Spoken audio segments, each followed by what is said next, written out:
क्या आप भी पीएम किसान योजना की 23वीं किश्त का इंतजार कर रहे हैं? क्या आपके खाते में पिछली किश्त का पैसा नहीं आया था?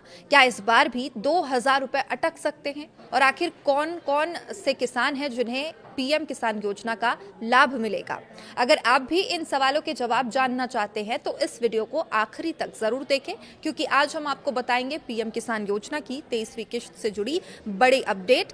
किसका पैसा रुकेगा, किसे कितना फायदा मिलेगा और कैसे घर बैठे अपना स्टेटस आप चेक कर सकते हैं। नमस्कार, आप देखना शुरू कर चुके हैं न्यूज़ 18 का डिजिटल प्लेटफॉर्म। मैं हूं आपके साथ सृष्टि शेखर। देश के करोड़ों किसानों के लिए पीएम किसान सम्मान निधि योजना किसी बड़ी राहत से कम नहीं है, ये हम सब जानते हैं। इस योजना के तहत केंद्र सरकार हर साल किसानों को 6,000 रुपए की आर्थिक सहायता देती है। ये पैसा 3 बराबर किश्तों में यानी हर 4 महीने में 2-2 हजार रुपए करके सीधे किसानों के बैंक खाते तक पहुंचता है। अब तक मोदी सरकार पीएम किसान योजना की 22वीं किश्त जारी कर चुकी है और आखिरी यानी 22वीं किश्त 13 मार्च को प्रधानमंत्री नरेंद्र मोदी ने असम से जारी की थी। उस समय सरकार ने 9 करोड़ से ज्यादा किसानों के खाते में करीब 18,640 करोड़ रुपए ट्रांसफर किए थे, लेकिन उस दौरान भी लाखों किसान ऐसे थे जिनके खाते में पैसा नहीं पहुंचा। अब खबर यह भी कि 23वीं किश्त में भी कई किसानों को झटका लग सकता है, यानी कुछ किसानों के खाते में 2,000 रुपए क्रेडिट नहीं होंगे। अब सवाल उठता है कि आखिर किन किसानों का पैसा अटक सकता है? तो सबसे बड़ा कारण है ई-केवाईसी पूरा नहीं होना। अगर आपने अभी तक अपनी ई-केवाईसी नहीं करवाई है तो आपकी अगली किश्त रुक सकती है। सरकार ने साफ कर दिया है कि पीएम किसान योजना का लाभ लेने के लिए ई-केवाईसी जरूरी है। इसके अलावा जिन किसानों का आधार कार्ड उनके बैंक खाते से लिंक नहीं है, उन्हें भी परेशानी का सामना करना पड़ सकता है, क्योंकि सरकार डीबीटी यानी डायरेक्ट बेनिफिट ट्रांसफर के जरिए पैसा सीधे आपके बैंक अकाउंट पर भेजती है। अगर बैंक अकाउंट और आधार लिंक नहीं होता तो पैसा ट्रांसफर फेल हो जाता है। कुछ मामलों में किसानों की जमीन का सत्यापन पूरा नहीं होने की वजह से भी किश्त अटक जाती है, और वही गलत बैंक डिटेल, बंद बैंक खाता या नाम में किसी प्रकार की गड़बड़ी भी इसकी वजह बन सकती है। इसलिए अगर आप चाहते हैं 23वीं किश्त का पैसा बिना किसी रुकावट के आपके खाते तक आ जाए, अभी से सभी जरूरी काम आप पूरे कर लीजिए। अब बात करते हैं ई-केवाईसी आखिर करना कैसे है। सबसे पहले आपको पीएम किसान योजना की आधिकारिक वेबसाइट पर जाना है।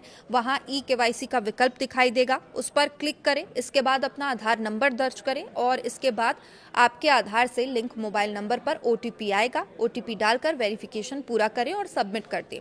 अगर आपका मोबाइल नंबर आधार से लिंक नहीं है तो आप नजदीकी सीएचसी सेंटर पर जाकर बायोमेट्रिक ई-केवाईसी भी करवा सकते हैं।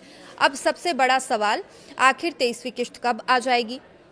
सरकार की तरफ से अभी तक कोई आधिकारिक तारीख घोषित नहीं की गई है, लेकिन पिछले रिकॉर्ड्स को अगर देखें तो उम्मीद है कि जून, जुलाई या अगस्त के पहले सप्ताह में ये राशि जारी हो सकती है।